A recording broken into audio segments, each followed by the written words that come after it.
Listo, estamos comenzando a grabar. Bueno, hoy vamos a hablar de un debate que involucra a muchos autores. Y por ende... Hola, ¿cómo estás, Marcela? ¿Cómo estás? Sobreviví a gris. Es un debate que involucra a muchos autores y es un debate contemporáneo. O sea, hay muchos autores que escriben sobre esto hoy. Hay mucha bibliografía de los últimos 10 años. A alguien que le interese, por en tu caso, si sos estudiante, te interesa trabajar un tema de tesis y demás, en este campo vas a encontrar, yo voy a subir el Routledge Companion to Philosophy of Color, ese libro, que son artículos es un libro de los últimos 5 años, bueno, ahí tenés una presentación de toda la bibliografía contemporánea sobre el tema. Si te interesa un tema original y saber que hay muchísimo, este tema, realismo, antirrealismo, el tema del color. Es un debate que al artista cromático en principio lo deja indiferente. Es decir, el artista cromático tiene otros problemas. La filosofía, como dice Wittgenstein, deja el mundo como está, en principio. No es tan así, pero... entonces, pensar o discernir cómo estos debates metafísicos, claramente, impactan o no en el artista cromático, tiene que ir por la enseñanza. Es decir, pueden tener un impacto directo en lo que es la enseñanza. Tal vez haya que cambiar algunos currículums si alguna de estas doctrinas sea verdadera o tenga mejores razones que su rival, ¿correcto? Por ahí iría la conexión. Pero al principio son debates estrictamente filosóficos acerca de si los colores existen o no existen. Claro, esto merece una atención previa.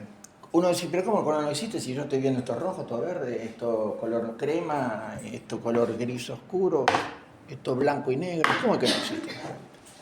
No, la discusión no es si los colores existen o no existen para nosotros. O sea, si nosotros percibimos color, algo, tenemos contenidos intencionales cromáticos. Eso no es la discusión.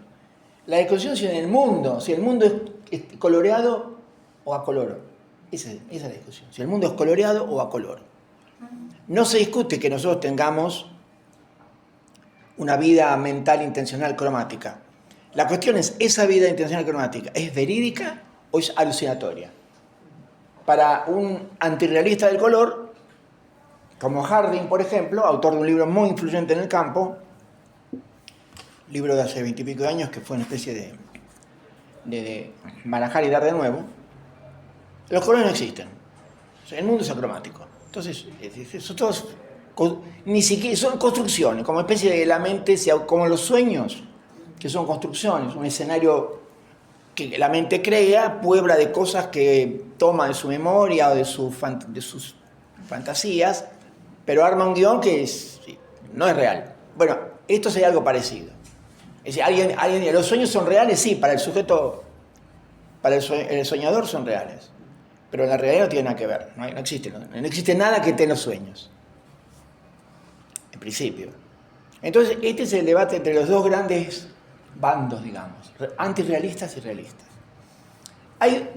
Como digo, este campo es gigantesco, es una clase explicativa. Entonces, hay dos antirrealistas, Bertrand Russell y C.L. Harding. No sé la C a qué corresponde. Traté de buscar y el libro dice C.L. Harding y el artículo del Presi dice C.L. Harding. No sé si es Christopher, no sé cómo es C.L. Harding. Pero no sé que lo busqué como loco, no encontré. Todos los artículos de C.L. Harding. En el currículum, todo C.L. Harding. Bueno, que son diferentes, es decir, son distintos. Russell es el antirrealista clásico. O sea, es el antirrealista que da argumentos epistemológicos. El argumento de... Yo voy a leer los textos, voy a leer un fragmento, está en la página 1. Esto es un texto de los principios de la filosofía. Es un libro pequeño de Russell, pero donde él tiene tesis importantes. Dice, la mesa, para la vista, la mesa, él toma el ejemplo de una mesa común, una mesa ratón, ¿no? La mesa es oblonga, oscura y brillante. Para el tacto, sí, por favor. Se llama Clive Lawrence Harding, filósofo. ¿Ves? Yo soy lo resolvió exactamente Un segundo. Yo estaba por el Christopher, porque yo no lo encontré, lo busqué, no lo encontré. Clive, mira vos. Clive Lawrence. Bien, bueno. Yo lo llamaba Christopher, para mí era Christopher. Para mí era Christopher, pero bueno. No quería decirlo porque no. Es más, estaba tentado a decir Christopher, pero bueno. Señor, ¿cómo le tenés fe a Don Google? Es así. O tal vez no se puede buscar bien, no sé, porque yo me daba SL, vos sabés que en el libro dice SL, en el precis que yo usé dice Sí, SL. también, pero después en la biografía... No sé, que no habría abierto el link. Bueno, dice, cualquiera que vea, toque la mesa o oiga dicho sonido convendrá que esta descripción, de tal modo que no pueda surgir dificultad alguna.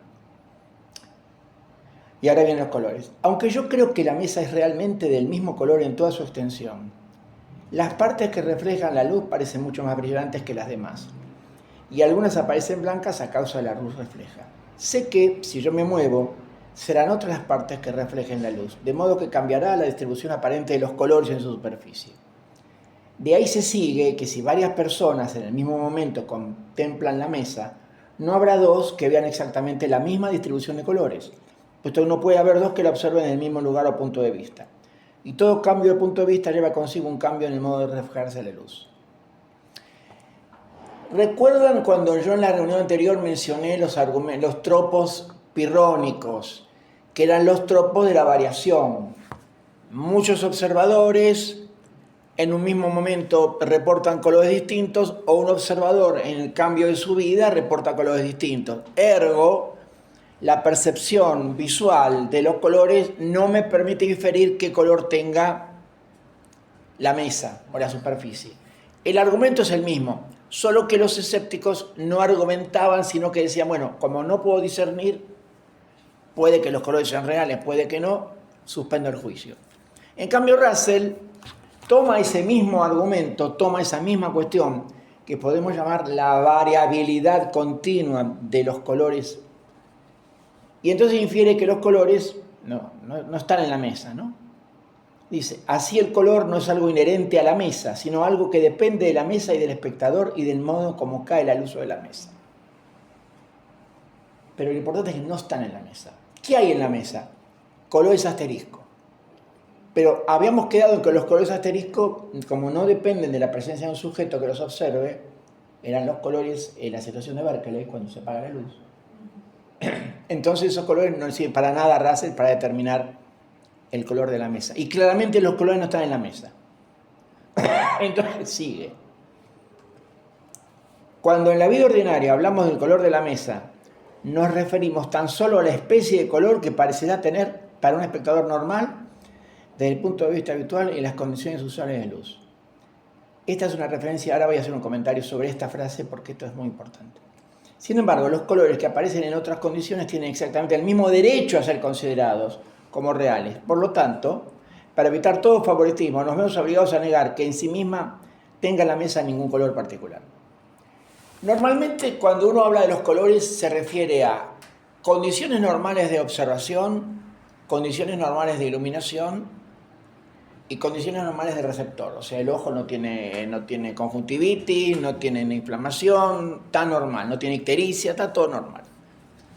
Claro, el problema es, uno diría, bueno, el juicio perceptual en condiciones normales me da la mejor aproximación al color de la mesa. ¿Sí? Es la situación en donde yo tengo menor distorsión en la percepción de color, menor distorsión. Pero claro, la pregunta que viene, y esto él dice, las condiciones extraordinarias tienen el mismo derecho que las normales, porque ¿quién determina la normalidad? O sea, ¿quién determina que hay unas condiciones que son normales? Este es el punto epistemológico. Porque esto tiene una respuesta muy rápida desde la industria, que emplea colores. Las condiciones normales son no reglas como las reglas del IRAM o de la SAE o de cualquier, como norma técnica. O sea, las normas técnicas se establecen y chao.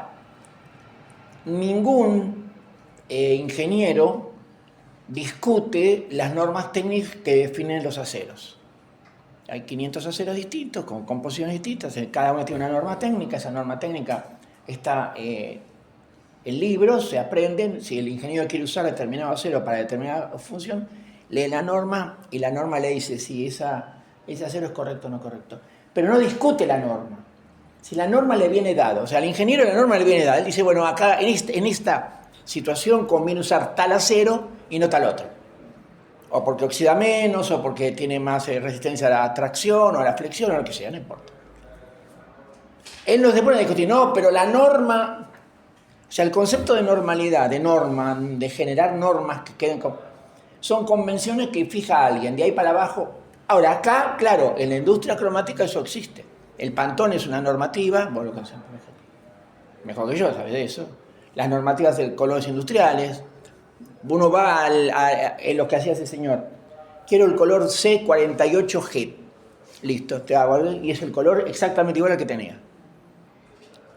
Porque la norma me dice, va por acá, tal pigmento, tal cantidad de solventes, se acabó el problema. Pero esto que señala Russell es muy importante. Porque, bueno, está bien. En la industria las normas vienen dadas. Y claro, la industria no le puede quedar a discutir las normas. El ingeniero no puede estar 8 años discutiendo las normas porque el señor que le paga el trabajo dice, no, mire, usted traiga otro que elige el acero que tiene que usar y se acaba el problema. No, pasa que yo no sé, porque usé el argumento escéptico. No entendés el juego, hermano. Chao. Tarjeta roja. Pero filosóficamente esta cuestión es relevante. O sea, ¿por qué motivo determino que la normalidad es esta y no esta otra? Es lo que dice Russell. Como no hay ninguna metaregla. O sea, si tengo normalidad acá y discierno normalidad de anormalidad o de situación perturbada, entonces debiera haber una metaregla que me diga que es... Pero no tengo esa metaregla. Entonces, Russell dice, bueno, entonces me tengo que quedar con la hipótesis mínima. Que no hay normalidad ni anormalidad y toda percepción es confusa y equívoca. Ergo, los colores no están en la mesa. Chao. A mí me cuesta mucho, pero esto es una imposibilidad mía, ¿no?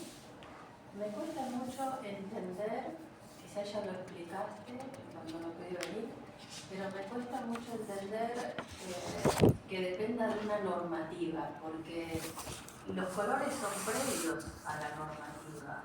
Es decir, ya se barajaban colores antes de que exista una industria fotográfica o editorial Sí. o lo que sea, y entonces de pronto esa mezcla de pigmentos que fuera de la normativa, para lograr que la hacían las mujeres en las sociedades precolombinas, sí, tal cual, mezclas, ¿no? Que de pronto dan como resultado un rojo. Sí. O sea, ¿cómo se hace para desconocer ese hecho concreto de que generaciones tras generaciones, cuando mezclan tal? Esa es muy buena pregunta. Muy buena pregunta. Esa pregunta tiene una relación, esto que te voy a decir, no lo vamos a tratar ahora. Bueno. Pero la pregunta tiene dos fases. Nosotros en la reunión anterior introdujimos una distinción que hace David Chalmers, que es muy interesante, entre lo que él llama primitivismo cromático y funcionalismo cromático. Y él dice, Chalmers dice, si yo me pongo en el primitivismo cromático, es la situación, él lo llama edénica. O sea, es un experimento imaginario. Cuando Dios crea el mundo, crea colores que están ahí. No depende de nadie que mire nada, ni de nadie que haga nada industrial, ni nada, están ahí los colores. Entonces los humanos en esa situación pueden acceder a los colores en sí, esos colores que están ahí. Y su nomenclatura de color, su vocabulario de color, va a ser único porque hay un solo idioma, no vino Babel. Entonces, al no venir Babel, tengo una correspondencia estricta entre los colores que están ahí y mis conceptos cromáticos. Esa sería la situación de lo que él llama Chalmers el primitivismo cromático. Y dice, dado que el estándar es tan alto, el ataque escéptico puede ir por acá perfectamente. Porque la reunión anterior la dedicamos al escepticismo cromático. Puede ir por acá. Pero después está lo que Chalmers llama el funcionalismo cromático. Y el funcionalismo cromático es una doctrina que toma todo eso que vos decís. Es decir, toma la historia de los colores, es decir, cómo los colores se incluyen en las actividades artesanales o prácticas, como por ejemplo los primeros textiles o las primeras, ¿cómo se llama cuando se hacían arte rupestre? No me gusta llamarlo arte rupestre, pero bueno, porque era religioso, era mágico, no era arte. El arte es una cosa moderna. ¿No es cierto? O sea, viste las pinturas de hace 40, 50 mil años que no sabemos si eso era educativo para que aprendan los animales que había, o si eso era una invocación mágica para que el totem... Es mucho más que lo que llamamos arte hoy en día, mucho más. Llamarlo arte es reducirlo a una cosita, mira qué linda figura. No era eso solo. Podrá haber sido eso solo, pero no era decoración de las cuevas, era mucho más, era la vida espiritual de la comunidad. Entonces el funcionalismo cromático absorbe las técnicas, las prácticas, pero no resuelve el problema de los colores en sí. Es decir, metafísicamente hablando, el problema no se resuelve diciendo que hay una convención que fija por una tradición histórica que tal mezcla da tal color, qué sé yo, un rojo, ¿no? Un rojo determinado, un matiz de rojo. No, ese matiz de rojo puede ser una alucinación persistente en el tiempo asociada a ciertas operaciones. No puedo inferir del éxito temporal en persistir con ese matiz de rojo, o sea que la comunidad recurrentemente puede reproducir ese matiz de rojo, no puedo inferir que ese es un color que está ahí, en el mundo edénico. O sea, el funcionalismo cromático me da una capacidad de poder absorber las prácticas, las tecnologías cromáticas, en términos de que no es mera ilusión, correcto. Pero aunque no sea mera ilusión, no sé si son reales en el mundo, en la situación de Berkeley, cuando apago la luz. ¿No? O sea, cuando hay los colores asterisco, que son los colores, no son los colores, es lo que pasa en las superficies, cuando la luz llega, cuando sale luz de ellos, pero pasa en las superficies. Y los colores de nuestro vocabulario de color y nuestras percepciones cromáticas. O sea, no sé si respondí exactamente tu pregunta. No, yo no entiendo la explicación, pero no me convence. O sea, sí que la entiendo. No, es que claro, lo que no convence es el problema de Russell. Es decir, yo me imagino a Russell entrando a una escuela de pintura, ¿no? Entrando a una escuela de artes, de pintura, en la UNA, y convenciendo a todos sus alumnos que los colores no existen. No va a convencer a nadie, pero a nadie va a convencer. Y ambos tienen razón. El argumento de Russell es impecable. O sea, si yo tengo variación persistente para muchos en un solo caso, o para uno en muchos casos, y no puedo salir de la variación persistente, no hay manera de arrastrarme a mí mismo fuera del conjunto de variaciones, no hay manera. Ergo, algo pasa con la información que pueda obtener en una situación que tiene variación persistente. ¿Cómo puedo salir de la variación? O sea, ¿cómo me puedo quedar con la persistencia sin la variación? Y parece complicado, necesitaría una regla. Bien, la regla normalmente es condiciones normales de percepción, en situaciones normales es la regla. Dice, no, acá usted puede salir, puede desacoplar la persistencia de la variación. Es persistente, pero no varía, persiste. Pero claro, el problema es que esa regla tiene un problema, que es lo que dice Russell al final del texto que yo transcribí. ¿Cuál es el problema? Bueno, ¿y cuál es la regla que me permite decir que esta es la regla correcta? Regreso al infinito. Entonces, ¿qué hace Russell? Dice, bueno, entonces me quedo en donde no hay variación persistente, que es el dato sensorial. Por eso hay otro párrafo de Russell que yo cité, que lo voy a leer, donde él da ese paso. Él acá no lo dio el paso, pero él da el paso, está en la página 3, él da el paso siguiente, ¿correcto? O sea, entonces dice, bueno, dado que no puedo desacoplar la variación de la persistencia, porque no tengo ninguna regla, y si tengo reglas son reglas dadas, o sea, son lo que se llama el tropo de hipótesis de Agripa, o sea, corto acá, digo que esto está, pero está dado. O sea, no es que resolví el problema, desplacé el problema, que a veces en la práctica es lo mismo, pero desde el punto de vista filosófico no es lo mismo. Entonces, ahora va a su teoría sustantiva. Ahora la parte anterior, el párrafo anterior es destructivo. Y ahora es donde él defiende su posición. Y voy a leer, está en la página 3, voy a leer el texto. Daremos el nombre de datos de los sentidos a los que nos es inmediatamente conocido en la sensación. Así los colores. Daremos un nombre de sensación a la experiencia de ser inmediatamente consciente de esos datos. Así, siempre que vemos un color, tenemos la sensación de color, pero el color mismo es un dato de los sentidos, no una sensación. El color es aquello de lo que somos inmediatamente conscientes y esta conciencia misma es la sensación. Acá de alguna manera replica una distinción que trazaba Brentano unos años antes. Este texto será de 1910-12. La distinción de Brentano es de unos 30 años antes entre existencia intencional y objeto intencional. Acto y objeto intencional. O sea, los colores son parte de la vía mental. Y en la vía mental distingo entre el acto, la sensación, y el contenido conceptual del acto, que es el dato sensorial. O sea, los colores son esos datos sensoriales de las percepciones cromáticas. Pero tienen una existencia intencional, no tienen existencia extramental o extraintencional. No tienen existencia. Lo que hay afuera no puedo afirmarlo con la información que me dan los juicios de percepción. Ahora, llevado esto a la educación cromática, o sea, la pregunta mía es, bueno, está bien, porque yo entiendo el juego de la filosofía, que puede ser que para el mundo sea una reverenda pavada, digamos, o sea, esta gente piensa, dime si hay no colores o no, pero si sabemos que hay colores, o sea, no, ¿se entiende? Sí. Pero a veces las tesis metafísicas pueden tener consecuencias no prácticas en el sentido de pintar un cuadro, pero en la educación, o sea, si vos podés montar una currícula, esto que estoy diciendo, estoy pensando en voz alta, ¿eh? No es que esto no haya leído nada, no leí nada sobre esto. De pronto vos decís, bueno, entreno más la percepción o la memoria, hago una currícula de formación de artistas cromáticos que vaya por acá en vez de insistir en el color en sí o en la cosa.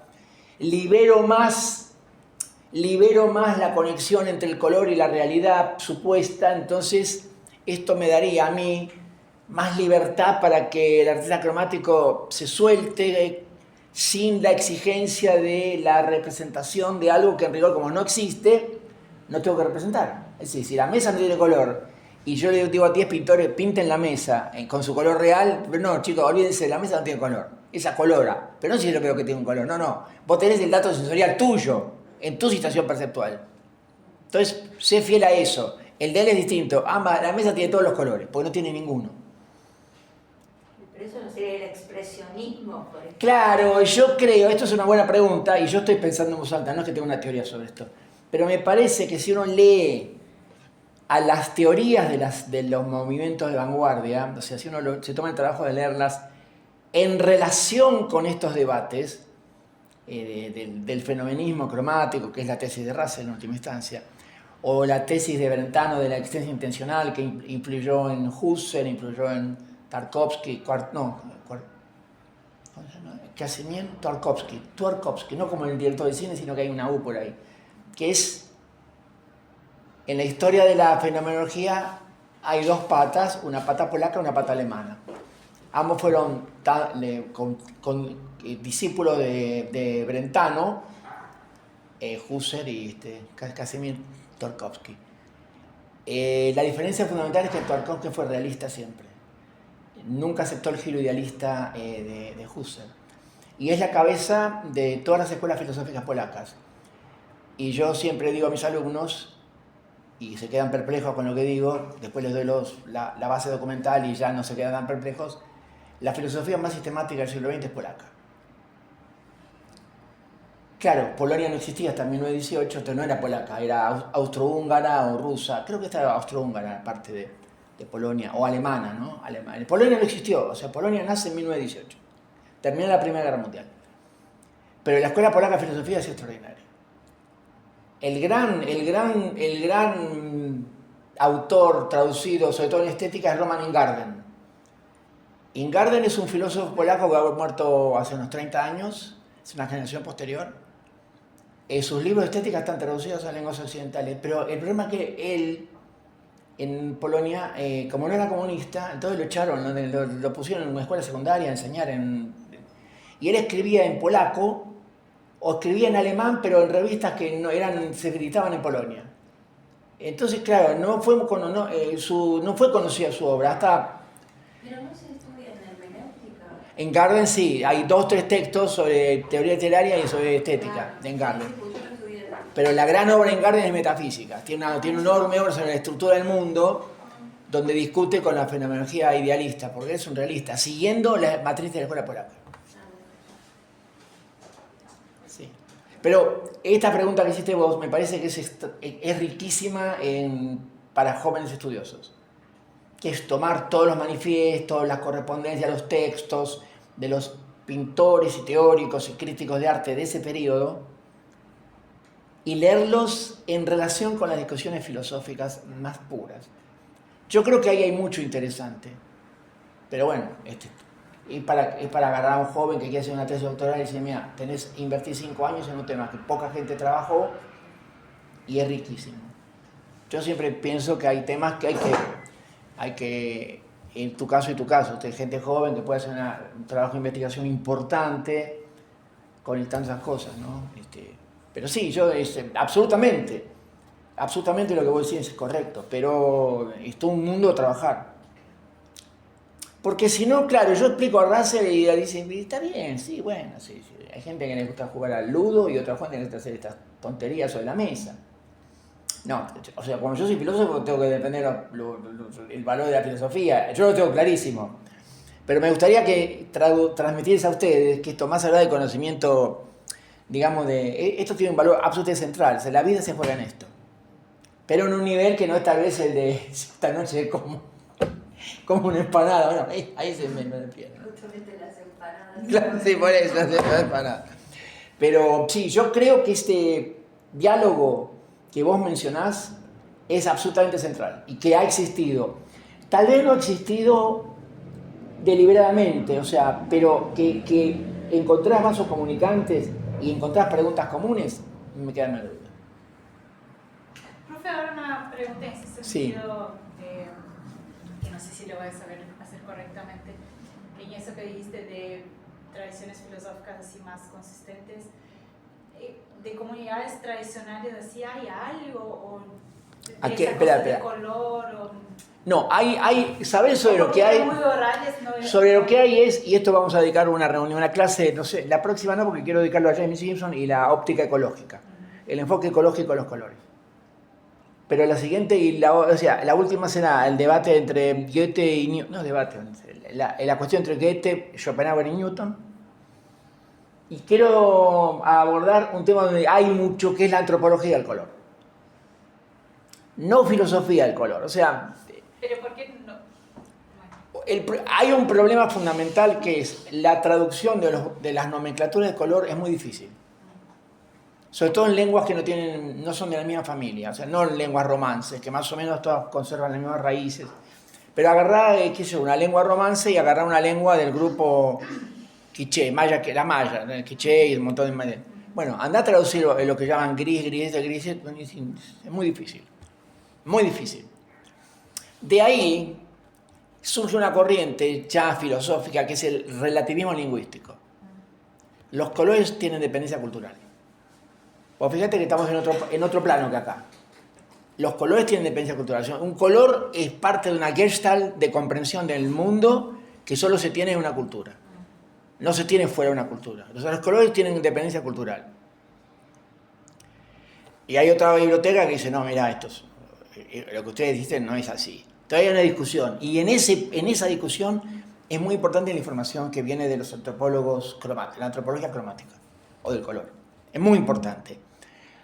Ahora, yo no sé, esto lo sé porque vamos a hablar de esto y de juntar una bibliografía. Yo no sé el tema de si en las filosofías de los pueblos originarios, o sea, lo que se llama la aplicación en América del programa de Tempels. Tempels es un sacerdote belga que en el año 1949 publica un libro en francés, porque el belga era la lengua de francés. Él estaba en el Congo belga como misionero, sacerdote católico. El libro se llama La filosofía bantú. Y ese libro, en el 49, hizo una explosión, una bomba termonuclear, porque abrió todo el camino de lo que se llama etnofilosofía. Si les interesa, yo tengo un libro sobre filosofía africana, uno de cuyos estudios es sobre Placide Tempels, lo puedo cargar en el aula virtual, si les interesa. Puedo cargar todo el libro, tengo un PDF, puedo cargar todo el libro. Sí, cargo todo el libro. Sí. Entonces, ¿qué es lo que dice Tempels ahí?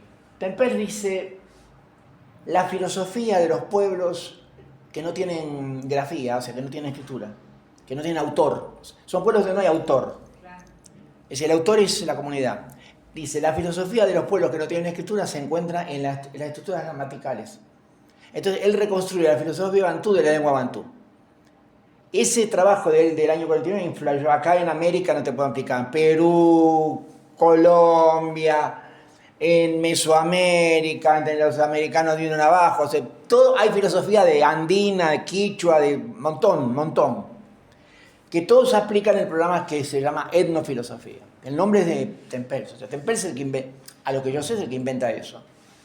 Porque es el primer libro donde se toma en serio, digo, bueno, estos bantúes, que acá se bululan y parecen todos analfabetos, y tienen una filosofía que discute con la europea, o sea, entonces él reconstruye, porque él quiere salvarlos de la crítica de los europeos, de la idea de pueblo primitivo o pensamiento primitivo. Dice, no hay ningún pensamiento primitivo, pero no hay autor, no hay un tratado que escribió Dunga Dunga de metafísica bantú, no, está en la comunidad. Entonces él reconstruye eso.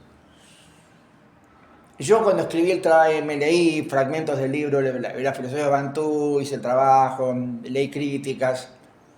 Yo personalmente no adhiero al programa de etnofilosofía. Traté de reconstruirlo del mejor modo, en el artículo está, en el libro está. Debe ser unos pocos libros de filosofía africana que se escribió un argentino. Dina Picotti hizo, pero creo que acepto de Dina Picotti y quien está hablando delante tuyo, no hay nadie que era escritor de filosofía africana. Hay 7 o 8 ensayos ahí. Hay en América mucho de eso. Ahora, yo no sé cuántos son los colores. De eso no sé. Tendría que verlo. No sé. Lo que sí sé es la discusión sobre la antropología del color. Que ahí hay mucho escrito, mucho trabajado y mucha polémica. Ahí hay discusiones fuertes. En el caso de lo que sean los sistemas filosóficos, por ejemplo, la filosofía andina, hay un par de libros, filosofía quichua. No sé si hablan en algún capítulo de los colores y no lo sé, porque no es el debate filosófico no es. Yo la clase pasada mencioné el caso de el oro en la iconografía bizantina, porque el oro, o sea, que los colores en el funcionalismo cromático, yo no necesito que el color represente algo porque los colores que emplean los iconógrafos no son representacionales. En la pintura devocional ortodoxa, los iconos, los colores son puertas o puentes, no representan nada. Entonces el dorado es sí la luz seráfica de Dios, sobrenatural, que es el único color que se puede usar para acceder a la gracia, ¿no? El desparramo de la gracia divina que se desparrama sobre toda la creación. Pero no es que haya un elemento en el dorado que lo haga representación. El único elemento que tiene el dorado es que es como el oro, que es un metal preciado por nosotros. Entonces, esa relación funcional de ser preciado por nosotros hace que usemos un color que lleva el ser preciado por nosotros y nos permite acceder a lo más egregio de la realidad trascendente, que es la gracia divina que derrama en toda la creación. Pero el icono no es una representación. Es muy importante entenderlo. En el cristianismo ortodoxo griego, el icono es una puerta. Entonces, decirle a un tipo que reza a una imagen, que reza por una imagen de la Madre de Dios, o de Cristo crucificado, o de Cristo en ascensión. Bueno, pero estás rezando a veces. No, yo no rezo rezo a través de. ¿No? Entonces, eso, bueno, puede ser que en las filosofías andinas, que en la etnofilosofía que se practica en América, en las Américas, que sería el programa de Tempels, pero aplicado en las Américas, haya una reflexión sobre los colores, en tanto algún color para una cultura tiene un valor simbólico y entonces en su iconografía, en su pintura, en sus decoraciones, en sus grafismos, a veces son grafismos que se emplean en zócalos con piedritas, con elementos cromáticos diversos. Puede ser, yo eso no lo sé. Podría averiguar algo, voy a ver si pide, pero no lo sé. Debe haber, pero tenés que buscar por ahí, o sea, la etnofilosofía que se practica en las Américas. Hay mucho, sí hay mucho. Y es el programa de Tempels. O sea, los pueblos que no tienen filósofos profesionales tienen filosofía. ¿A dónde está? Está en la lengua. La comunidad la comunidad hablante ha construido la discusión, la ontología, la epistemología. Si Tempest se reconstruye todo. El libro de él no está en castellano. Yo lo pude descargar en inglés, porque en francés no lo conseguí en ningún lado. Gratis. Entonces la traducción al inglés la hizo el mismo Tempels, así que, bueno, estaba leyendo el autor. Es fascinante. A mí no me... Yo tengo que confesar, no me seduce ni esto. Pero me tomé el trabajo de leerlo con simpatía, con amor, cuando tuve ese periodo de amor por la filosofía africana, que escribí bastante. Bueno, sigamos. Estamos bien acá, ¿no? O sea, respondí tú. Sí, sí. Muy importante. Yo creo que ahí hay una amiga a trabajar. Eso es lo ideal para un chico joven que hizo un doctorado. Me parece que ese es el horizonte ideal. Estamos en acá, tenemos dos chicos jóvenes. Interesante, le damos ideas. Estamos corrompiéndolos. Después para la casa, mamá, me voy a dedicar mi vida a esta cosa. ¿Y qué vas a ganar con eso? No voy a ganar nada, voy a ganar el cielo. Ya. No me rompa los cocos con que voy a ganar, porque nadie gana nada. Ay Dios, tengo una... Mi alma liberal está en crisis con algo de esto de que nadie gana nada, no, pero bueno. Yo como defiendo la docencia y defiendo la labor docente y trabajo en un profesorado como algo sagrado, la docencia es sagrada. Me peleo mucho con algunos títulos de algunos periódicos que banalizan la docencia comparándola con otras actividades miserables donde se gana más dinero. No voy a decir qué plataforma de internet, no tiene nada que ver, entonces se imaginan que estoy hablando. Me dio una calentura un título, pero me dio una calentura. ¿Cómo es el título? Eso. Una profesora de matemáticas gana no sé cuántos miles de dólares por mes trabajando en OnlyFans. ¿Trabajando? En OnlyFans. Vendiendo pornografía y virtual. Ah, A mí que me cuentes ¿Qué tiene que que... ver? No, el título es cretino por lo siguiente. No, el cretinismo. No, el título es cretino por lo siguiente. Porque habla de una profesora de matemáticas. Decime, fulanita se prostituye, me importa un bledo. Yo soy enemigo de eso, pero bueno, me importa un bledo. Ahora no me pongas que es profesora de matemáticas, no me pongas. Pues te estás orinando sobre la profesión docente. Ese periodista es un miserable. Y ese título es cretino. No, sí, es un pibe que cree que es piola y que es un miserable. Titula de otra manera, o sea, titula fulanita se prostituye, listo, pero ¿qué problema? Luciana Salazar está vendiendo por OnlyFans. Está haciendo lo que hizo siempre, pero está bien, está perfecto, está todo bien. Pero no me pongas un título, profesor de matemáticas. Como que ser profesor de matemáticas hay que, te digo, docente de matemáticas tiene que estudiar mucho. Mucho. Usted me pongas ese título. Respeta un poquito. Respeta. Yo tengo que decir a mis alumnos, incentivarlos a ser docentes, en un profesorado, incentivarlos a ser docentes, como la cosa más noble que hay en el universo. En lo que creo, claramente. ¿Y qué me viene con ese título de morón? Esa cosa, esa cretinada. Es para pegar un tiro al autor de esa nota. Poneme fulanita de tal, me importa un bledo quien sea, bueno, que haga lo que quiera, ¿qué me importa? Ahora, leí cosa que me alegró muchísimo, que creo que en algún país escandinavo se prohibieron esas plataformas. Chao. O sea, chao. Ni OnlyFans, ni Pornhub, nada, esas no existen. O sea, ahí la profesora de matemática tiene que enseñar matemática. Y si no, irse del país. Pero no puede consumir tampoco. No, está prohibido, no, está bloqueado. bloqueado. No, está bloqueado, no puedes entrar. Cosa que me parece maravilloso. Siendo que yo tengo una intuición liberal muy fuerte y me cuesta decir esto, pero ya ese título, cuando vi ese título, una cretinada, pero yo soy docente en un profesorado. A los chicos lo que les cuesta y el trabajo que hay, y hacen las didácticas y la observación, y tienen que remar en dulce de leche y lo hacen y reman y llegan al puerto y reman de vuelta. Y todos nosotros docentes de profesores incentivamos y tenés que leer ese título. Eso es una cretinada, sí. Es una canallada. Poneme fulanita de tal, se prostituye, está todo bien, si sabemos que se prostituye un montón, está bien, ¿qué problema hay? Para mí hay problema, pero bueno, la comunidad lo acepta. pero no me pongas profesor de matemáticas. ¿Entendés? Y después escuché por radio que parece que viene una familia, que hay una moneda, o sea que... Nada. Poneme fulana de tal o la hija de tal, bueno, listo. Perdón, una digresión. Vamos a Harding. Clyde Harding, porque es Clyde Harding. Clyde Harding. Clyde Harding. Clyde Harding es antirrealista, pero entra por un lugar diferente al de Russell. Su libro del 1989, 90, no sé, bueno, por ahí, fue un libro explosivo. O sea, fue un libro, Color para filósofos, se llama en inglés, Color for Philosophers. No sé qué, desentrañando el arco iris. Es antirrealista, de los colores no existen. Pero su argumento, a ver, Russell es fenomenista, o sea, está pensando en la vida mental. A Harding la vida mental le importa pito.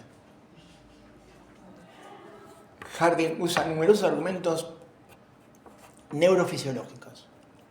Él parte de los bastoncillos, o sea, de lo que sería la parte posterior del globo ocular, hacia atrás. Él analiza un montón de fenómenos que ocurren en esta dimensión. Y entonces lo que él dice es algo muy interesante, que es esto. Los colores asteriscos, esos fenómenos físicos que hay en el mundo externo, cuando nadie mira, cuando la luz está apagada, en la metáfora de Berkeley, ¿no? Producen causalmente fenómenos neuronales, asambleas neuronales de color asterisco. Es decir, los colores asteriscos, que no son colores fenoménicos, no sabemos qué son, porque son hipótesis, producen en el cerebro una serie de fenómenos. Cada color no es sino una... Voy a leer una cita de Harding. Pero se entiende por dónde va, ¿no? O sea, él no va por el camino de Russell. Russell es más tradicional, toma argumentos muy tradicionales que ya los griegos, los escépticos griegos los tenían perfectamente conocidos. La variación, este ve así, el otro ve así, este ve del otro lado, este tiene ictericia, este ve negro, este ve ciego, este daltónico. Entonces, entre ser daltónico, ¿cuál es el espectro correcto? ¿El del daltónico o el del no daltónico? Condiciones normales. ¿Y cómo sé que las condiciones normales son las del no daltónico o no las del daltónico? Suspendo el juicio. Y Russell que dice, no suspendo el juicio. Niego los colores en las cosas. En cambio, Harding es mucho más moderno en la argumentación de Harding. Es mucho más moderno. Perdón.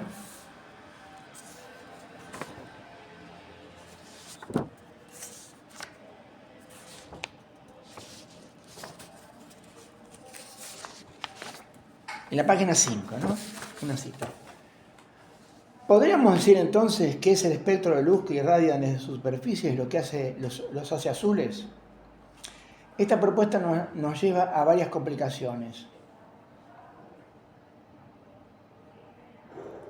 No, esta no es la cita. Ah, no, acá es esta que está abajo, página 5. Nos quedamos con la experiencia de color sin portadores de color. No hay portadores de color, no hay nada que porte color. O sea, no hay color neto, lo que hay es color asterisco. Pero lo que pasa es que Harding le da a lo que nosotros en la primera reunión hablamos de color asterisco, él le da el color asterisco adentro del cerebro. O sea, de la superficie que recibe luz a fenómenos, asambleas neuronales adentro del cerebro, pero en el medio no hay nada que sea color en el sentido ordinario de color. Por eso la posición de Harding, algunos lo llaman eliminativismo. Elimina los colores. No los necesito para explicar los fenómenos neurológicos cromáticos. O sea, de alguna manera lo que dice es, toda percepción de color es alucinatoria. No es ni verídica ni ilusoria, es alucinatoria. ¿Y por qué digo no es ilusoria? Porque las ilusiones tienen un elemento de realidad, que es la persistencia. Habíamos dicho, persistencia variable. Bueno, las ilusiones no varían. Una ilusión tiene un formato único y para todos los observadores es exactamente igual. Es una ilusión porque uno ve colores que de pronto... Ay, yo puse al final... Esto lo van a observar mejor en la computadora porque...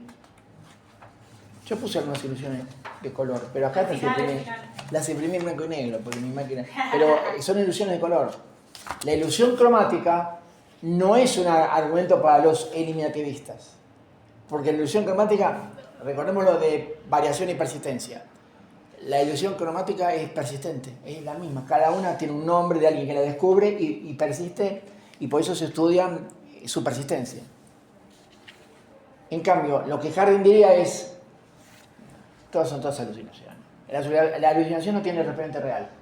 La alucinación es como el sueño, no tiene referente real. Es algo que me pasa a mí, pero no tiene ningún... Es como la squalia, el tipo que tiene un acúfeno siente un sonido que no tiene origen acústico. Tiene origen neurológico, no acústico. Entonces dice... Y acá está la tesis de él. Dice, ¿cómo interpretamos tales experiencias cromáticas? Un examen de los mecanismos neuronales que plausiblemente explican los fenómenos que socavan los principios de la teoría de los datos sensoriales sugiere una estrategia reductiva. Primero, describir las experiencias cromáticas en términos de regiones coloreadas del campo visual. El reverso de la parte del fondo del ojo.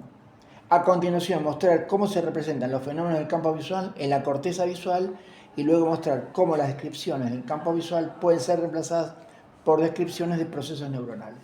Chao. Eliminé los colores.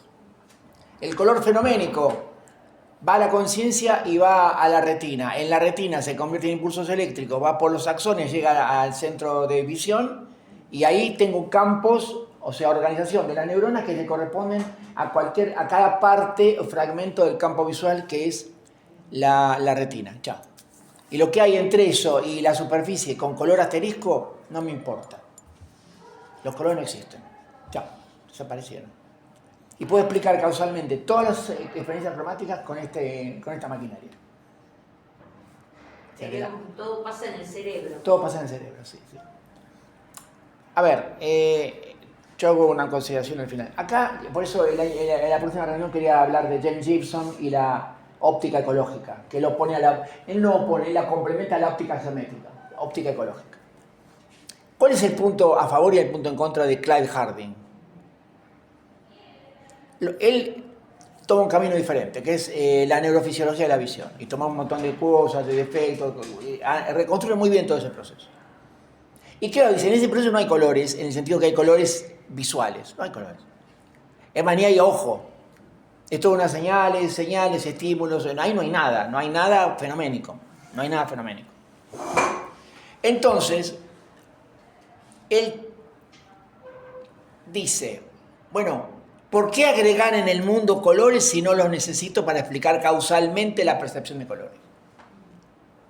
¿Por qué decir que hay colores que producen causalmente mis sensaciones de color y que esas sensaciones de color tienen una vida intencional, son fenómenos que no se reducen a lo neurofisiológico? Si yo tengo toda esta maquinaria, como vos dijiste, y ya está, puedo solucionar cosas.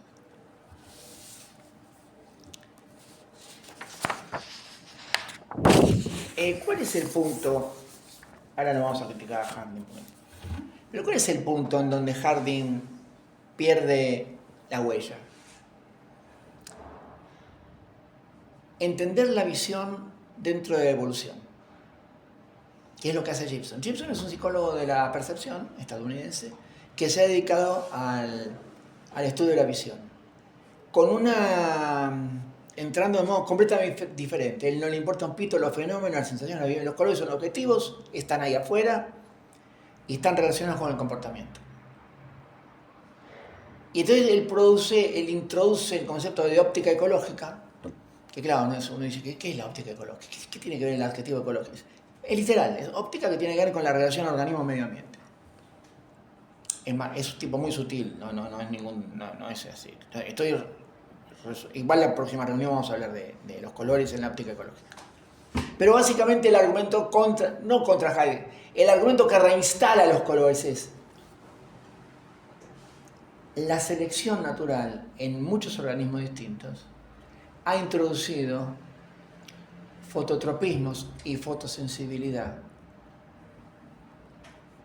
en donde las estructuras que hay en el cerebro son la consecuencia de los procesos fototrópicos y fotosensibles, no la causa de ellos. Es decir, yo en una lectura ahistórica de un sujeto adulto puedo aplicar la maquinaria de Harding, pero no me basta para sacar de eso que no hay colores en el mundo, Porque al contrario, pareciera que el análisis ecológico, o por lo menos evolutivo, me dice que son los colores del mundo, ya no colores asteriscos, los colores del mundo, los que tienen una eficacia causal sobre organismos y van sesgando las estructuras neurológicas y perceptuales porque están esos colores. O sea, la respuesta de Harding no puede, con su maquinaria, con sus conceptos, abordar este problema, que es su problema central en Gibson. Y es un problema central también, tomando la pregunta tuya, Marcela, original, porque también en las comunidades y también en la vida histórica humana, los colores han ido teniendo sesgos, ya no en la neurofisiología, pero en los productos culturales. O sea, si perdemos de vista la historia cromática de la humanidad, e incluso la historia cromática de los organismos, la tesis de Harding puede sonar correcta, porque sí, yo estáticamente, esta maquinaria, ahora esta máquina, ¿de dónde viene? Claro, es que a mí lo que me parece, yo no soy de filosofía y no tengo formación filosófica, así que es muy probable que diga una burrada ahora. Pero me suena que estas teorías, la de Harding por ejemplo, provienen de alguien, un filósofo europeo, que tiene un problema grosso con la realidad desde una postura que es antropocéntrica, ¿no? Como que el cerebro o la razón humana es la que determina la existencia o no, o la relación que tiene un ser humano con el medio. Como que todo se dirime en la razón, como una confianza tremendamente excesiva con la razón. Pero puede ser una burrada. No es ninguna burrada. Y yo, es decir, tu observación no es tanto a Craig Harding en particular, sino a la agenda de la filosofía académica. O sea, que esta profesión, ¿de qué se ocupa? Y claro, parece que esta profesión, el de qué se ocupa, involucra lo que vos acabas de decir. Ahí hay un tema, claramente. No tanto en Harding en particular, él lo que hace es parte de lo que hacen otros. Y aparte hay mucha bibliografía en torno a él y en torno a estas teorías eliminativistas, etc. Pero sí, yo creo que es un problema de la academia, es un problema de la filosofía en tanto práctica de la academia, ¿no? O sea, el filósofo de academia. Lo digo en el mejor sentido de la palabra, no usando la palabra de academia en sentido despectivo. Yo soy producto de la academia, vivo en la academia, viví de la academia y defiendo la academia. Pero al mismo tiempo me parece que tu pregunta pone en cuestión eso. Digamos, está bien, pero ¿cómo salgo de caer en mirar mi ombligo? Y en creer que mi ombligo es la clave del mundo. Sí, era justamente algo parecido que quería preguntar mañana, sí. Pero tiene que ver más o menos con eso. Pero pregúntame ahora, mañana lo mismo. No, es lo mismo que preguntó ella, pero el mío es en relación al concepto de identidad, que es lo que voy a trabajar en mi tesis, que es ese conflicto de esa identidad que fue plasmada por esa estructura de pensamiento y qué hay de la identidad de las otras. Bueno, si me das 30 horas y me traes varias viandas, podemos abordar el capítulo 1 del problema. Pero me traes a 30 horas y varias viandas. Sí, claramente, sí, es un problemón. Es decir, lo que Marcela pregunta es un tema que es central, porque digamos, esto abre dos caminos. O criticar la academia desde afuera, o sea, digo, la academia no sirve para nada, poner una bomba, prenderle fuego. Pero, para poner un ejemplo de alguien que yo leí y que me hago cargo que digo, me parece un idiota, que es Cioran. El gran tipo filósofo, el amante de la muerte que vivió hasta los 90 años yendo de prostíbulo, como digo yo, el amante de la muerte. Hacia el apólogo del suicidio que no se suicida, a eso me refiero, ¿no? O sea, el charlatán. ¿Qué es? Literatura, sí, literatura aforística. Ensayo aforístico. Puede ser que haya frases brillantes y una actitud general que no. O sea, la academia no. Creo que los problemas de la academia no se resuelven saliendo de la academia y prendiendo el fuego. Punto. O sea, este abrazo no me sirve. A su vez, la academia tiene críticas. O sea, la academia produce una especie de autopoiesis o autodesarrollo en donde de alguna manera puede triturarse y reconstruirse. Y eso existe, claramente. La pregunta, Marcela, es más específica. En la filosofía occidental, que se produce copiando el modelo de las facultades europeas, o más estrictamente de la facultad alemana prusiana, del modelo de Hegel y Kant. O sea, filosofía es eso, hacer eso. Y ahí sí tenemos problemas muy serios. Muy serios porque sí, el tema del ombligo, como el ombligo es un ombligo preconcebido por las decisiones de qué es esto y qué es lo otro. Pero esta discusión es la misma cuando se habla de si hay filosofía o no en Oriente. En Oriente no hay pensamiento como el bantú o el quichua. En China hay filosofía de autor con escuelas que discutían todo y que vivían en el mundo real, porque no hay tradición más política práctica que la filosofía clásica china. Me refiero, era el periodo de 100 escuelas, ¿no? No eran 100, pero eran muchas escuelas que discutían entre sí. Y ahí hay autores. Yunxi, Mozi, Confucio, Lao Tse, Chuang Tzu, autores que escribían y que tenían discípulos y enseñaban y se criticaban entre sí. Y textos, igual que en Grecia. Grecia no existía, que el mundo helénico. Porque si vos hablas de la filosofía griega, tenés que decir que Tales era turco. Cosa que a los griegos le daban, ¿sabes el sarpullido que puede tener un griego? Si vos decís pero Tales era turco. Porque Grecia no existía. Grecia existe desde 1820 y pico. Es un país más joven que la Argentina. Pero ellos usurpan la historia. Es la filosofía mediterránea, Sicilia, la península helénica y Anatolia, que se hablaba en griego en una enorme comunidad de ciudades-estados que tenían comunidades de colonias vasallas, ¿no? Ciudades que creaban para tener relaciones con filosofía mediterránea hablada en griego, no griega, porque Grecia no existía. Entonces, no había una... Entonces, vos decís, filosofía oriental.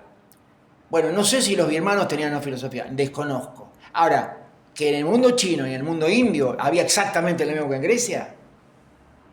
Tolla y Dragonetti, Fernando Tolla, que es el mayor traductor de sánscrito al castellano, ya murió, un peruano que vivió en Argentina toda su vida, a su vida adulta, digamos.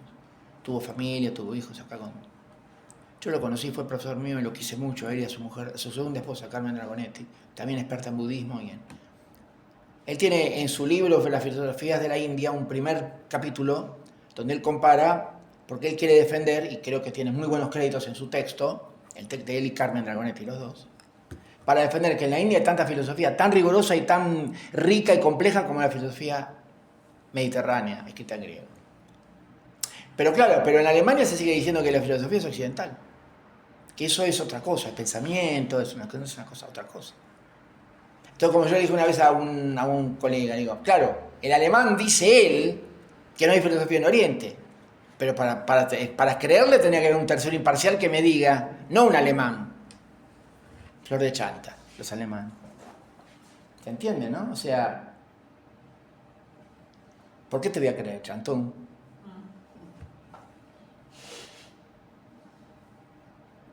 Si yo digo que yo soy el más lindo, ustedes van a tener derecho a decirme, profesor, mire, está bien, yo respeto su posición, pero ¿por qué no vamos a un criterio de estética externo a su opinión? Para poder evaluar si usted es lindo o una defecio, ¿se entiende? O si yo digo más inteligente, y usted va a decir, profesor, mire, está todo bien, pero vayamos a un criterio común. Bueno, esto es lo mismo.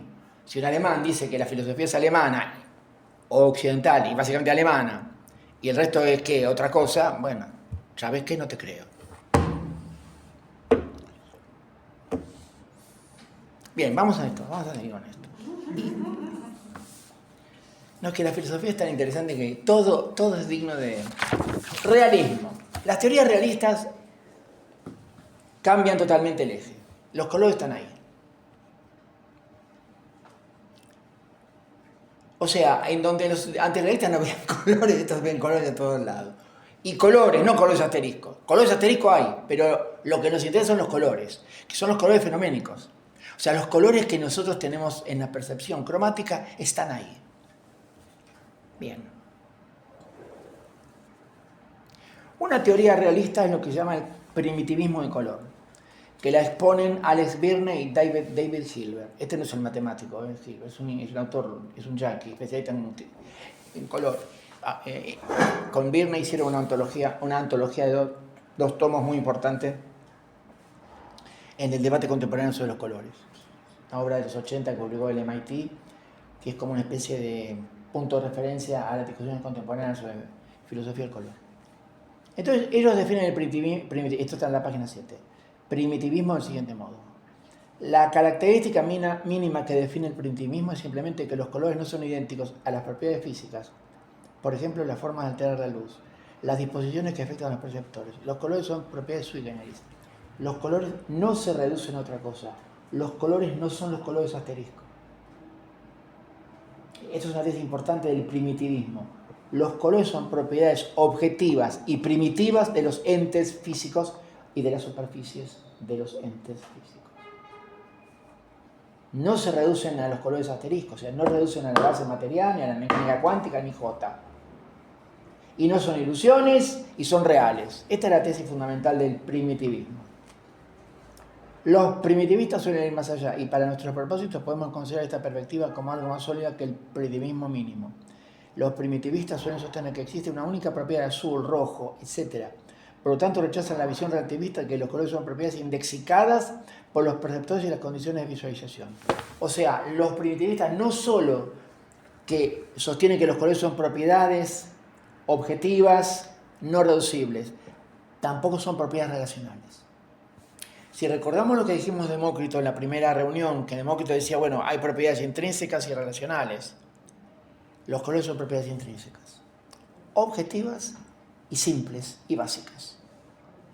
Hecha Pinela. Propiedades simples e intrínsecas.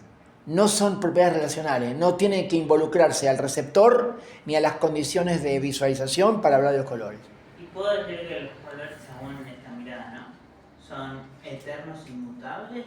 ¿O? Yo creo que sí, yo creo que sí.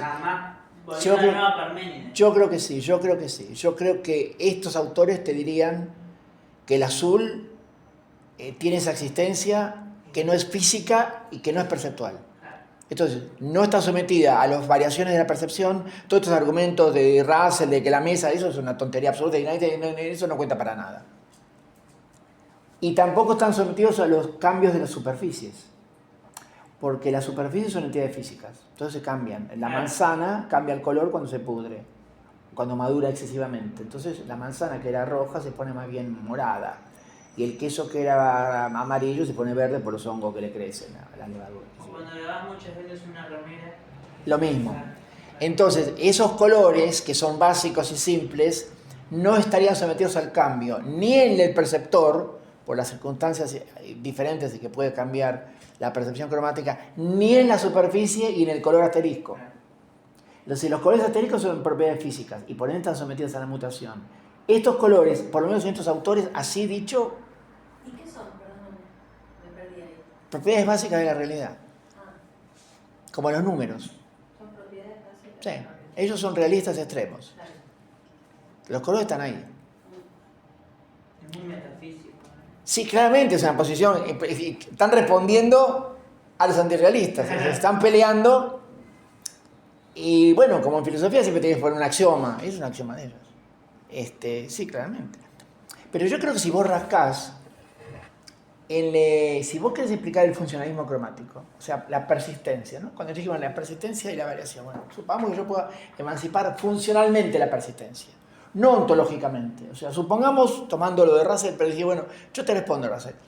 No, yo tengo formas mediante reglas que aunque sean principios, hipótesis, en el argumento de Agripa, son una hipótesis, pero esto yo puedo emanciparlo.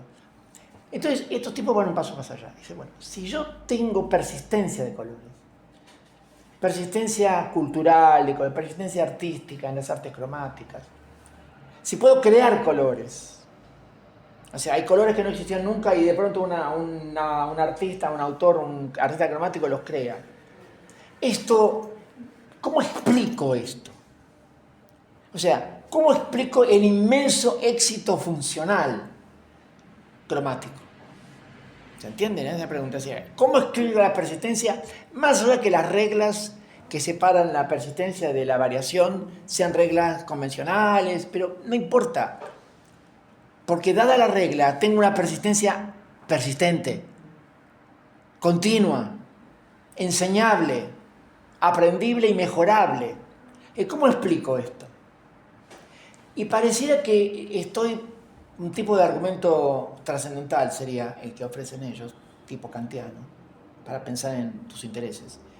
Ellos dirían, bueno, la única manera de explicar la persistencia de los colores, no la persistencia de un pigmento con un sustrato, no me refiero a la persistencia tecnológica, la persistencia cromática, cultural, es aceptando que los colores tienen una identidad externa a la conciencia y un carácter básico, no eliminable. Es decir, a estar en el punto contrario de Clyde Harding. Este dice que son eliminables y estos dirían, no, estos no son eliminables. No puedo explicar. Porque puede pasar algo. Supongamos que yo digo a los Harding, bueno, pero... No, esto es la neurología. Entonces yo digo, mira, vamos a argumentar contra Harding con la herramienta de Harding. No todos tienen la misma estructura en las retinas. No todos tienen la misma estructura neurológica. No todos tienen la misma maquinaria exactamente igual. Con lo cual puede haber variaciones perceptuales y neurológicas. Sin embargo, el lenguaje de color permite un diálogo público en donde la persistencia del color va más allá de las variaciones locales en los sujetos. O sea, hay como un ímpetu cultural, cromático, que va más allá de lo que le pase a la psiquis o a la neurología de un agente, de un sujeto. ¿Y cómo explico esto? Y bueno, pareciera, uso el potencial porque esto es una conjetura, que la única explicación posible es que los colores tienen existencia, están ahí, que es lo que dicen ellos. Es un argumento trascendental. Si vos te interesa, vas a trabajar y vas a decir, bueno, esto es como el argumento de la existencia del sujeto trascendental kantiano, o el argumento de Aristóteles por el principio de identidad. O sea, no lo puedo probar axiomáticamente porque supongo, entonces lo pruebo de modo, como digamos, desde abajo. Es lo que argumentaría un primitivista cuando vos lo corres. Diría, bueno, pero ¿cómo explicas eso? ¿Hay una vía media entre ambos? Si te pones a estudiar esos autores vas a encontrar varias vías medias. Yo hice una selección muy así básica de los dos bandos, Boca River. Pero sí, vas a encontrar, sí. Yo voy a cargar el Routledge Handbook of Philosophy, ahí vas a encontrar todo. Ok. Ese tiene un artículo por cada cuestión contemporánea y una enorme bibliografía contemporánea de los últimos 15 años. O sea, ahí para un doctorado tenés, para armar un proyecto doctoral tenés. Igual recién estoy en segunda. Bueno, pero lo mejor para un estudiante joven, te lo digo como forma de armar tu futuro y el tuyo también, Priscila. Lo mejor para un estudiante joven es empezar a perfilar un interés que lo lleve a empezar a ver la discusión, porque después eso te va a hacer un bonus a favor cuando hagas un proyecto de investigación, un proyecto de tesis de maestría, una maestría, y combinar las distintas monografías de cada seminario de la maestría en una dirección. Siempre es un consejo metodológico a un estudiante joven. Obviamente hay el otro camino también, explorar por todos los caminos y morder todo. Consejo, el tiempo es limitado. Entonces, para una buena sumersión, si sentís que algo te hace vibrar el corazón, me refiero en sentido académico, en sentido epistémico, anda por ahí. Y muñete de las herramientas, la bibliografía, reconstruir las tradiciones, las discusiones, el vocabulario. A mí me parece un buen consejo. No sé, acá hay dos personas que pueden acreditar o no en lo que yo digo. Ella y ambas tienen experiencia en esto que yo estoy diciendo. Como a un joven decirle, bueno, cómo armar un camino crítico, ¿no? Me parece a mí. Yo creo que es un buen consejo. Para un chico que está en segundo año, ella que está haciendo una maestría. Y tratar de enamorarse de algo que lo tire, que le lleve, que lo incite, que nunca el tiempo es suficiente, que quieras leer más y meterte. Eso es bueno. Pero no es la gente que estudia filosofía porque simplemente tiene un anhelo de saber y bueno, es tan bueno eso como el otro. Pero un chico joven que puede hacer una carrera profesional, diría yo, no es un mal consejo. No es que te quiera decir que te dediques a la filosofía de color, Puede dedicarse a lo que quiera, pero me parece que, no sé, Marcela, ¿vos qué pensás? Sí, no, yo creo que no es una pérdida de tiempo, sino al contrario, una inversión en cuanto a centrarse en una problemática, identificar una problemática, Claro, sí. estudiarla, tratar Sí. de modestamente elaborar alguna hipótesis. Tal cual, sobre sí, lo que sí, se sí. está. No sé tu experiencia, No, me parece que es una buena idea, ¿no? Porque en general a la gente estudia y después cuando tiene que presentar su tesis, muchos no la presentan finalmente. ese es un tema. Ese es un ¿No? tema. Es como que estudiaron todo el tiempo, pero Ese es un después cuando tema, llega el claro. momento de concretarlo, Sí. no lo terminan Ese es un concretando. Eso que dice ella es muy importante. Ocurre y asusta.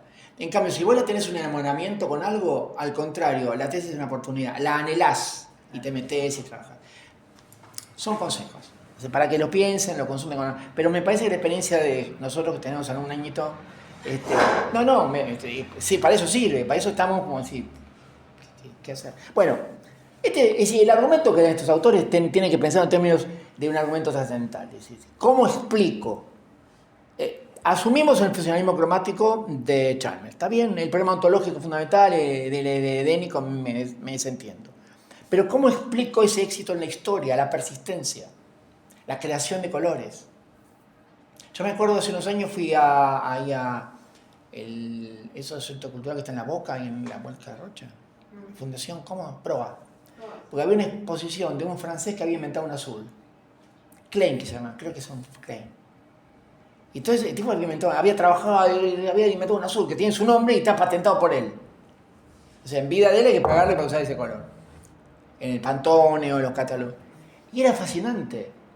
Y ese fenómeno no tiene nada que ver con lo de esto de Clyde Harding, no, esto va más allá. Eso te dice, bueno, hay algo, hay un sustrato objetivo. Y bueno, estos autores van por esa línea, ¿no? Van por esa línea. Entonces dice, son antirelativistas, anti-eliminativistas y sostienen el valor de la causación. Y además eliminan la reducción física. O sea, los colores no son los colores asteriscos. Como diciendo, el rojo no cambia nunca. Ahora, las superficies rojas pueden pudrirse, contaminarse, oxidarse, un montón de cosas. Pero eso es un tema de la variación perceptual de la mesa de Russell. Pero el color de la mesa de Russell no cambia nunca. Sea marrón, sea negro, lo que sea. Bueno. Un autor también primitivista, Pendeland Roberts, defiende una tesis que era ostensivismo cromático. Ostensión es un término que significa señalar. Ostensión es cuando... El aprendizaje ostensivo es cuando yo enseño... Esto es un caballo. Llevo a la gente al zoológico, esto es un caballo, esto es un burro, esto es una cebra y esto es un cuidador. Generalmente menos inteligente de los cuatro. El caballo, el burro, la cebra son más inteligentes que el cuidador. No me crean, es un chiste malo. Y lo interesante de la posición que tiene este autor es que explica o permite entender lo que yo llamaría el corrimiento cromático, o sea, la posibilidad de poder esperar colores. O sea, yo tengo una experiencia cromática, pero esa experiencia es dinámica, porque el tiempo pasa para mí, pasa para las cosas que me rodean y para las circunstancias. Y yo puedo esperar cambios de colores, o sea, puedo esperar, un ejemplo, me meto en un bosque en otoño, entonces los árboles de hojas caducas, primero viran el color y luego caen. Pero no todos viran el color exactamente igual porque no todos tienen el mismo verde. Te voy a encontrar tonalidades de amarillo, de naranja amarillo, voy a encontrar. Entonces, cuando yo voy caminando por el bosque, voy anticipando colores que me voy a encontrar. Eso es la ostensión. Puedo ir señalando por dónde hay un camino que me lleva a esperar colores. Y la esperanza de colores, la esperanza cromática, no se explica en términos del antirrealismo. Nuevamente, voy a leer un fragmento esto en la página 8. Dice, el ostensivismo, esta es la cita de Pendeland Roberts, el autor que defiende esto. El ostensivismo sostiene que los colores son propiedades fenoménicas cromáticas, Con esto me refiero a algo muy preciso, que la naturaleza intrínseca de los colores son aquellas propiedades fenoménicas que definen ostensiblemente, señalando, las características fenoménicas de las experiencias, como experiencias de objetos que tienen color. O sea, yo puedo hacer ostensión porque los objetos tienen color. No porque yo el color lo invento, porque el color es una cuestión... Cuando yo señalo el color de esto, no estoy señalando nada acá. El color que tiene esto. Y lo que garantiza que esto es así es que podemos señalarlo vos y yo y todos ustedes. Porque la ostensión es pública. No es privada de mí. No es solipsista, es pública. O sea, la ostensión es un acceso al mundo público. Y esto me parece muy interesante porque esto avanza un paso más respecto del primitivismo anterior, el de Clyde, el de Hilbert y el otro tipo, no me acuerdo. ¿Más somatista se podría decir? ¿Más? ¿Somatista? A ver si me aclarás lo del somatista. Claro, porque, o sea, yo justo entregué un parcial hoy era básicamente, estamos haciendo un análisis del sofista, Platón, y bueno, se presenta la gigantomaquia, y bueno, se hace Platón le responde a los somatistas, ¿no? Que estaban enamorados, sino que se enfocaban en los cuerpos, y podría ser desde... Bueno, la ostensión supone un cuerpo. Claro, por eso. La ostensión supone un cuerpo. O sea, la ostensión supone no solo un cuerpo, una operación dirigida a objetos que están afuera del cuerpo y al que otro cuerpo también puede dirigirse. O sea, el concepto central de ostensión es el concepto de dirección. Y la dirección siempre es pública, porque no es algo que ocurre dentro de mi cuerpo. Por eso dije, no es como un Harding que yo, si señalo esto, estaría señalando algo acá adentro. Entonces, el acto de señalar esto sería vicioso, porque lo tenía que estar con el dedo adentro de mi cerebro diciendo acá esto. Pero vos no podrías acceder a mi situación neuronal. Toda la maquinaria de Harding se aplica para mí o para vos, pero no a lo común.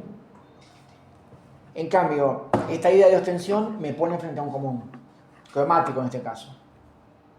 Entonces, los primitivistas, ya sea en la versión anterior o esta versión ostensiva, me parece que tienen un punto importante ahí. ¿En dónde?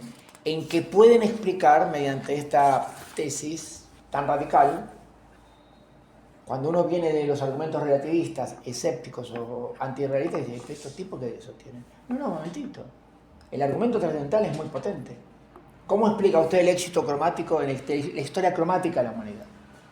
La persistencia de los colores, los pigmentos, la enseñanza, el trabajo, la creación y esto de la ostensión, o sea, un mundo público al que todos podemos acceder con el mismo éxito. La única manera de explicar eso es aceptando que los colores son básicos, propiedades básicas de la realidad. No tiene nada que ver con el sujeto que percibe ni nada de esto. Son propiedades básicas de la realidad. Porque si no, no puedo explicarlo, ¿no? O sea, vamos a hacer un ejercicio de imaginación. Supongamos una comunidad humana donde todos tienen una ilusión. Puede ser que todos están alucinando. Ahora, si resultara que la alucinación es la misma, ya no es un episodio de la vida privada de cada uno de ellos. Porque al hablar de lo mismo estoy saliendo de la conciencia de cada uno de ellos. Entonces, ¿qué diría un toxicólogo? No, bueno, alucinan todo lo mismo porque el agua tenía la comida tenía una sustancia que los afectó a todos por igual. Pero el igual me refiere a la sustancia extracorpórea y extramental, objetiva. Es decir, que incluso si yo pusiera una comunidad de alucinados y quisiera explicar los colores en términos de alucinaciones, la persistencia pública trasciende a la alucinación. ¿Se entiende? Entonces, estos autores ven un punto importante. Más allá de ¿cómo se puede ser primitivista? Tienen motivos. No es una posición banal. Y pueden enfrentarse a los antirrelativistas. Que tienen buenas razones, porque esto viene de los escépticos. O sea, este tema de, bueno, fulano lo ve así. Lo que Russell hace no es más que tomar una tradición muy antigua. Y Harding la lleva dentro del cerebro, es lo mismo. Va por ese camino. Pero él lleva a otro ámbito neurofisiológico, pero también. Y los primitivistas tienen una razón muy potente, que es, ni siquiera una comunidad de alucinados me explica los colores que alucinan. Necesito algo más. Y si algo más es público, no está en la conciencia de ninguno. Sí, sumando solipsistas, no me da, un montón de solipsistas ya no son solipsistas, ninguno es solipsista. Porque un montón de solipsistas en común, digamos, que solipsisten como lo mismo ahora. Si cada uno diría con un manicomio, cada uno diría algo, esto que estoy diciendo no sirve. Pero por hipótesis del ejemplo del experimento, supongamos que todos tienen la misma alucinación. Bueno, lo mismo designa algo que no está en la conciencia de ninguno. Telepatía, intoxicación, una estructura cerebral que viene de la evolución, invasión extraterrestre, viste que le envían ondas desde Marte. Vaya a saber cómo. Pero no está en la... ¿Cómo es que llegan a lo común? Y ahí el primitivista tiene un buen punto. Mucho más que la mera alucinación. Explícame la historia cromática de la humanidad. La persistencia cromática de la humanidad. Y la creación de colores. No me basta con lo que pasa en la conciencia. A menos que la conciencia haya leyes que gobiernen la conciencia que ya no están en la conciencia. O sea, las explicaciones mentalistas me parece que no dan cuenta de los fenómenos culturales, en donde hay involucrados materiales como los pigmentos, los pinceles, los aceites, los sustratos. Me parece que no. Y ellos ven un punto importante. Después la discusión si esos colores son entidades, como vos decís, tipo platónicas, o si son superficies materiales, es otra discusión. En los autores estos que están acá en el texto no son propiedades físicas, son propiedades, ahí está. Colores son básicos, como los números, ¿están ahí? Está el color, el verde y el verde.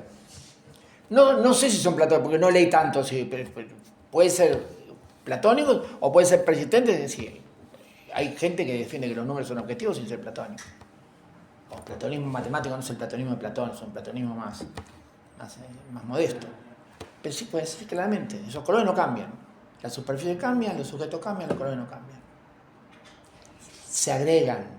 Cuando creas un azul o un naranja, lo agregas. ¿Cómo? Mezclando propiedades objetivas. Y si aparece una nueva propiedad objetiva, básica y simple. Es fascinante. Pero no podría argumentar que en realidad ese color ya está... Puede ser, sí. Y que es descubierto, por supuesto. No es inventado, es descubierto. Claramente. Sí, por supuesto. Es más, creo más, me cierra mejor como vos decís. Sí. Me cierra mejor así que con la invención, claramente. Como, no sé, el teorema de Pitágoras en realidad. Sí. Sí, claramente. Es decir, uno puede decir, así como está el espectro de luz visible, hay una enorme diversidad de vinculaciones de los triángulos, ¿viste? Todo eso se enseña complementario. Toda esa maquinaria está. Y la descubrimos. Claro. Sí, claramente, sí. También eso es consistente con la educación cromática. Bueno, y por último, ya estamos casi a terminar, el disyuntivismo. Los disyuntivistas dicen algo también interesante. Dicen, tenemos percepciones verídicas, ilusorias y alucinatorias. Las alucinatorias son mera vida psíquica, donde no hay nada real, objetivo, nada. Las verídicas son juicios de experiencia que son verdaderos de una superficie, percibida bajo condiciones normales o no normales, pero son verdaderos. Y las ilusiones son fenómenos psicológicos, pero producidos por algo externo, lo que pasa que no hay mapeo. O sea, es como una percepción oblicua, ¿no?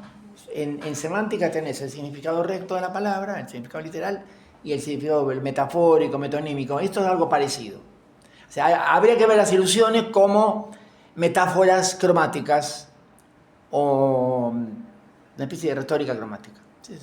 Pero hay algo real, hay una relación, pero no es la relación recta. Ellos dicen, la tesis neutralista de los antirrealistas y de los escépticos es que hay una estructura fenoménica neutral, común en los tres casos, que no hace diferencia. O sea, la diferencia estaría en la referencia objetiva, pero no en la estructura fenoménica. Entonces hablan de un neutralismo fenoménico. Ellos se oponen a esto. Ellos dicen hay diferencias en la percepción verídica respecto de la ilusoria o la alucinatoria. Y se llaman disyuntivistas porque dicen que la forma lógica correcta de un juicio de percepción no es yo veo esto verídicamente o lo veo ilusoria / alucinatoriamente. Bueno, ahí en el texto hay algunos ejemplos, algunas citas de autores disyuntivistas. Es una teoría medio... Pero es interesante porque el disyuntivismo abre la puerta a la conexión con el mundo cultural y con el mundo ecológico, con lo que vamos a ver en la próxima reunión. Porque la distinción entre ilusión, entre percepción verídica o veraz, verídica, percepción ilusoria y percepción alucinatoria tiene un lugar central en la óptica ecológica y en los fenómenos estos que recién discutíamos de la antropología cromática, que vamos a ver después de la clase próxima. La próxima dedicamos a Gibson y la óptica ecológica, y el color dentro de la óptica ecológica, que es toda una posición del autor, que a mí me parece un tipo brillante. A mí me parece un tipo brillante, Gibson, un tipo extraordinario. No es filósofo, pero se le puede leer muy bien desde preguntas filosóficas. Bueno, no sé si tienen alguna pregunta, si más o menos entendió el esquema. Igual está acá, va a estar la grabación, o sea que los recursos están. Vamos a parar la grabación con esta máquina maldita. Aprende la máquina.